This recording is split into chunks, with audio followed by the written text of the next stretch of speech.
Okay. All right, now we're going to talk about tangent lines. So if you're ever given an equation like this one, r equals f of theta, you have to convert it into our rectangular form. So x equals r cosine theta and y equals r sine theta.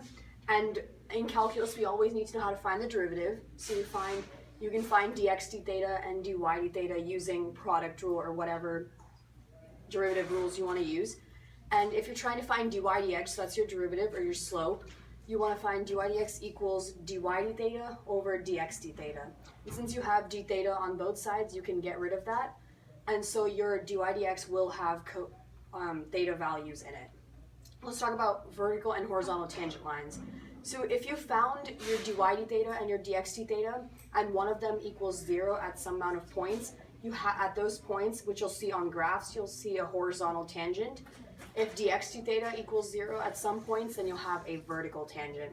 So in this example over here, I put down to find the horizontal and vertical tangents at r on the graph r equals 2 times 1 minus cosine theta. So the first thing you want to do is convert into x's and y's. So I started in with y. So I said since y equals r sine theta, I substituted that in, so it's y equals 2 times 1 minus cosine theta times sine theta.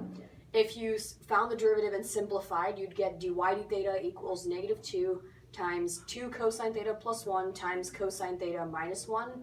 And if you set dy d theta equal to 0 to find your horizontal tangents, you'll see that you have horizontal tangents at theta equals 2 pi over 3, 4 pi over 3, and 0. The same way goes for finding your dx d theta. So you want to substitute r in for x equals r cosine theta, and write x equals 2 times 1 minus cosine theta times cosine theta. If you found the derivative and simplified, you get dx d theta equals negative 2 sine theta plus 4 cosine theta sine theta. And if you set dx d theta equal to 0, you'd have vertical tangents at theta equals 0, pi over 3, and 5 pi over 3. So if you want to go even further and find dy dx, all you have to do is write dy d theta over dx d theta. So you get dy dx equals negative 2 times 2 cosine theta plus 1 times cosine theta minus 1 over negative 2 sine theta plus 4 cosine theta sine theta.